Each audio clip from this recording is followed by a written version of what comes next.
جاؤں تو سجدے میں مروں، جب میں اس دنیا سے جاؤں تو نبی پر درود پڑھتا ہوں، جب میں اس دنیا سے جاؤں تو قرآن کی تلاوت کرتے ہوئے جاؤں، جب میں اس دنیا سے جاؤں تو نماز پڑھتے ہوئے جاؤں۔ جبھی تو شاعر کہتا ہے عشق سرکار میں جینا مجھے مرنا دے دے، عشق سرکار میں جینا مجھے مرنا دے دے، دینے والے مجھے غم ہجر مدینہ دے دے، دینے والے تو غم ہجر مدینہ دے دے، دینے والے تجھے دینا ہے تو بس اتنا دے دے، اپنے محبوب کی یادوں میں تڑپنا دے دے، اور پرفتن دور ہے ایمان کو بچانا یا رب، مجھ کو اسلاف کے جیسا ہی عقیدہ دے دے، مجھ کو اسلاف کے جیسا ہی عقیدہ دے دے۔ کوئی شاعر ہوتا ہے، کوئی عاشق ہوتا ہے تو اس کی تمنا کیا ہوتی ہے؟ عشق سرکار میں جینا مجھے مرنا دے دے، دینے والے تو غم ہجر مدینہ دے دے، اور دینے والے تجھے دینا ہے تو بس اتنا دے دے، اپنے محبوب کی یادوں میں تڑپنا دے دے۔ اور یہ فتنوں کا دور ہے نا، پرفتن دور ہے، ہر کسی کی سوچ الگ ہے کہ بھائی تو غلط ہے، میں غلط ہوں، میں صحیح ہوں، تو غلط ہے، یہ فرقہ واریت ہو رہی ہے۔ اللہ سے توبہ کرنا چاہیے کہ جو ہے بس ہم مسلمان ہیں اور جو ہے اپنے نبی کا کلمہ پڑھتے ہیں، امتی ہیں، جو ہے اسی پر جو ہے ہمیں فوکس کرنا چاہیے، یہ فرقہ واریت میں جو ہے زیادہ آپ نہ پڑھیں، اسی میں ہماری کامیابی ہے۔ پرفتن دور ہے، ایمان کو بچانا یا رب، مجھ کو اسلاف کے جیسا ہی عقیدہ دے دے۔ جو ہمارے بڑے تھے۔ السلام علیکم ورحمۃ اللہ وبرکاتہ۔ الحمد للہ وکفا وسلام علی عبادہ الذین اصطفیٰ، اما بعد، اعوذ باللہ السمیع العلیم من الشیطان الرجیم، بسم اللہ الرحمن الرحیم۔ انما یرید اللہ لیذہب عنکم الرجس اہل البیت ویطہرکم تطہیرا۔ قال رب اشرح لی صدری ویسر لی امری واحلل عقدۃ من لسانی یفقہوا قولی۔ صدق اللہ مولانا العظیم وصدق رسولہ النبی الکریم ونحن علی ذلک لمن الشاہدین والشاکرین والحمد للہ رب العالمین۔ آئیے ہم اور آپ مل کر روح کائنات، فخر موجودات، منبع حسنات، دافع بلیات، سارے کائنات کے مرکز عقیدت، لمبے لمبے ہاتھوں سے بھیگ دینے والے آقا، اندھیری قبر میں کام آنے والے آقا، سراج السالکین، طٰہٰ و یاسین، ہم سب کی جان حضور احمد مجتبیٰ محمد مصطفیٰ صلی اللہ تعالی علیہ وآلہ وسلم کی بارگاہ میں اپنے نبی کو یاد کرتے ہوئے، اپنے نبی کی محبت میں غلامی کا ثبوت دیتے ہوئے، دل کی گہرائیوں کے ساتھ، محبت کے ساتھ، پیار کے ساتھ درود پاک پڑھ کے سنائیں۔ پڑھیں بآواز بلند، اللہم صلی علی سیدنا و مولانا محمد وبارک وسلم، صلو علیہ صلاۃ و سلام علیک یا رسول اللہ صلی اللہ تعالی علیہ وآلہ وسلم۔ ایک بار اور بلند آواز سے پڑھیں، بلغ العلا بکمالہ کشف الدجا بجمالہ حسنت جمیع خصالہ صلو علیہ وآلہ صلاۃ و سلام علیک یا رسول اللہ۔ آج جمعہ کا دن ہے تو اس نیت سے ایک بار درود پاک اور پڑھیں، بلغ العلا بکمالہ کشف الدجا بجمالہ حسنت جمیع خصالہ صلو علیہ وآلہ صلاۃ و سلام علیک یا رسول اللہ صلی اللہ تعالی علیہ وآلہ وسلم۔ میں نے قرآن مقدس کی ایک آیت پڑھی، اللہ فرماتا ہے اے نبی کے گھر والوں، اے نبی کے گھر والوں، اللہ چاہتا ہے کہ تم سے ناپاکی دور کر کے تمہیں خوب پاک کر دے۔ کیا فرماتا اللہ؟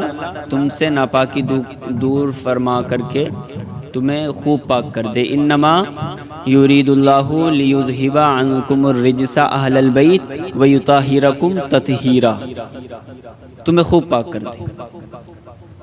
یہاں سے میں اپنی بات شروع کر رہا ہوں، آپ توجہ کے ساتھ جو بھی 10-5 منٹ آپ کو سننا ہے وہ سنیں، اس کے بعد میں انشاءاللہ نماز جمعہ کے لیے ہم حاضر ہوئے ہیں، انشاءاللہ اللہ کی عبادت کی جائے گی۔ محبت سے بولیں یا رسول اللہ، ایک مرتبہ اور بولیں سبحان اللہ، ایک مرتبہ اور بولیں یا علی، ایک مرتبہ اور بولیں یا حسین۔ شاعر کہتا ہے دین حق بچانا تھا کربلا حسین آئے۔ کربلا امام حسین کیوں گئے وہ ملاحظہ فرمائیں۔ دین حق بچانا تھا کربلا حسین آئے، ظلم کو مٹانا تھا کربلا حسین آئے، ظلم کو مٹانا تھا کربلا حسین آئے۔ اپنے نانا جان سے بچپن میں کیا تھا جو وعدہ، نانا جان سے بچپن میں کیا تھا جو وعدہ، بس وہی نبھانا تھا کربلا حسین آئے، بس وہی نبھانا تھا کربلا حسین آئے۔ اور حر کو نار دوزخ سے کھینچ کر کے لانا تھا۔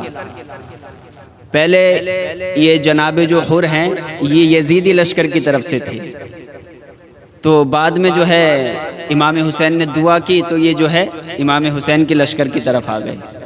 تو شاعر وہی کہہ رہا ہے کہ حر کو نار دوزخ سے کھینچ کر کے لانا تھا، جنتی بنانا تھا کربلا حسین آئے، جنتی بنانا تھا کربلا حسین آئے۔ حر کو نار دوزخ سے کھینچ کر کے لانا تھا، جنتی بنانا تھا کربلا حسین آئے۔ اور سر کٹے تو کٹ جائے مگر دین پر کوئی حملہ نہ ہو، بس یہی سبق پڑھانا تھا کربلا حسین آئے، بس یہی سبق پڑھانا تھا کربلا حسین آئے۔ آج جمعہ کا دن ہے تو ہم سب جو ہے اللہ کی عبادت کے لیے حاضر ہوئے ہیں، تو میں ذکر امام حسین کروں گا تھوڑی دیر، مگر میں آپ کو چاہتا ہوں کہ جب ہم جو ہے اللہ کے ذکر کے لیے یہاں مسجد میں حاضر ہوئے ہیں تو اس کے تعلق سے ایک بات سنیں کہ جو اللہ کا نیک بندہ ہوتا ہے وہ اللہ کا بڑا محبوب ہوتا ہے۔ جو بندہ مومن ہوتا ہے، جو نیکوکار ہوتا ہے، جو اللہ کو راضی کرنے والا ہوتا ہے، جو نمازیں پڑھنے والا ہوتا ہے، جو روزے رکھنے والا ہوتا ہے، جو اپنے رب کو راضی کرنے والا ہوتا ہے، اس کی شان کیا ہوتی ہے۔ اور جب وہ بندہ مومن اپنے اللہ کو راضی کر لیتا ہے تو جبرائیل جو موت کا فرشتہ ہے وہ اس کی بارگاہ میں بڑے ادب کے ساتھ آتا ہے۔ تو ملاحظہ فرمائیں، حضرت عزرائیل علیہ السلام جو ملک الموت ہیں وہ ایک بڑا نیکوکار بندہ تھا، اللہ کو راضی کرنے والا، تو اس کی بارگاہ میں حضرت عزرائیل علیہ السلام آئے اور سلام پیش کیا، اور اس عابد نے جو ہے سلام کا جواب دیا۔ عابد کہتے ہیں عبادت کرنے والا، عابد کا مطلب کیا ہوتا ہے؟ عبادت کرنے والا، اللہ کو یاد کرنے والا۔ عابد کسی کا نام بھی ہوتا ہے، آدمی اپنا نام رکھ لیتے ہیں عابد، تو عابد کا مطلب جو ہوتا ہے وہ عبادت کرنے والا ہوتا ہے۔ تو ایک عابد کے بعد ایک عابد کے پاس جو ہے ملک الموت آئے، عزرائیل علیہ السلام آئے، انہوں نے سلام پیش کیا، سلام پیش کرنے کے بعد جو ہے عابد نے سلام کا جواب دیا، تو پھر جو ہے ملک الموت نے دھیرے سے کان میں فرمایا اس عابد کے کہ میں ملک الموت ہوں۔ کیا فرمایا؟ ہاں، جو نیک بندے ہیں نا ان کی شان کیا ہے بھائی، جو ایسے تو مطلب کوئی آدمی محنت کرتا ہے تو اس کا پھل اس کو ضرور ملتا ہے۔ جب اس نے اللہ کی عبادت کی ہے، اللہ کو راضی کیا ہے، اس کے رسول کو راضی کیا ہے، اہل بیت کی محبت اس کے دل میں ہے، تو وہ ضائع نہیں ہوگی۔ وہ محبت کرنے والا تھا، اللہ بھی اس سے راضی تھا، تو ملک الموت نے کہا کہ میں ملک الموت ہوں۔ تو عام آدمی جو ہوتا ہے وہ گھبرا جاتا ہے کہ بھئی ملک الموت آ گئے، اب روح قبض کرنی ہے، اب دنیا سے کوچ کرنا ہے، جانا ہے، مگر وہ گھبرایا نہیں۔ اس نے کہا آپ ملک الموت ہیں، آپ عزرائیل علیہ السلام ہیں، ماشاءاللہ مبارک ہو، خوش آمدید ہیں، آپ کا آنا مبارک ہو، ویلکم، سواگت ہے آپ کا۔ میں تو صدیوں سے آپ کا انتظار کر رہا تھا، میں تو کب سے آپ کا انتظار کر رہا تھا کہ کب آپ آئیں، کب آپ سے ملاقات ہو۔ تو اسرائیل علیہ السلام نے فرمایا جس کام سے جو ہے تم گھر سے اپنے نکلے ہو وہ کام پورا کر لو. تو اس بندہ مومن نے کہا کہ میں جس کام کے لیے گھر سے نکلا ہوں وہ میرے نزدیک زیادہ محبوب نہیں ہے، مجھے زیادہ ضرورت اس کی نہیں ہے. اب تم جس کام کے لیے آئے ہو، میری روح نکالنے کے لیے آئے ہو، تو میرے نزدیک سب سے زیادہ محبوب یہ ہے، مجھے ضرورت اس کی ہے کہ تم میری روح قبض کر لو اور میں اپنے اللہ سے ملاقات کر لوں. بلند آواز سے بولیں یا رسول اللہ. ہاں سبحان اللہ. مجھے اس سے زیادہ کوئی چیز محبوب نہیں ہے کہ میں اپنے اللہ سے ملوں. میں اپنے اللہ سے ملاقات کروں گا جب تم میری روح نکالو گے تو مجھے جو ہے، کیونکہ حدیث پاک ہے الموت تحفۃ المومن، موت جو ہے مومن کی تحفہ ہوتی ہے. موت جو ہے مومن کے لیے تحفہ ہوا کرتی ہے. اب جب تحفہ ہے تو بھئی گھبرانے کی کیا ضرورت ہے؟ جب دنیا میں پیدا ہوئے ہو تو جانا بھی ہے. تو کہنے لگا کہ میں اللہ سے ملاقات کرنا چاہتا ہوں. ملک الموت نے کہا کہ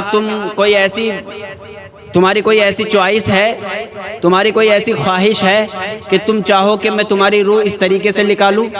تو اس نے کہا میری یہ چوائس ہے، میں یہ چاہتا ہوں کہ مجھے آپ اتنی مہلت دیں کہ میں وضو کروں اور میں نماز کے لیے کھڑا ہو جاؤں، اور جب میں نماز پڑھوں اور جب میں سجدے میں جاؤں تب آپ میری روح قبض کرنا، تب آپ میری روح نکالنا. تو ایسے ہی ہوا جیسے وہ بندہ مومن، وہ اللہ کا نیک بندہ، وہ عابد عبادت میں گیا، نماز شروع کی اس نے. جیسے ہی سجدے میں گیا تو ملک الموت نے جو ہے اس کی روح قبض کر لی، اس کی روح جو ہے نکال لی. تو یہاں سے ایک بات پتہ چلتی ہے، جب کوئی دنیا دار دنیا کو چھوڑتا ہے تو اسے اپنی بیوی کی یاد آتی ہے، اسے اپنی اولاد کی یاد آتی ہے، اسے اپنی ماں کی یاد آتی ہے، اسے اپنی جائیداد کی یاد آتی ہے، اسے اپنے تخت و تاج کی یاد آتی ہے، اسے مال و دولت کی یاد آتی ہے، اسے دولت و ثروت کی یاد آتی ہے.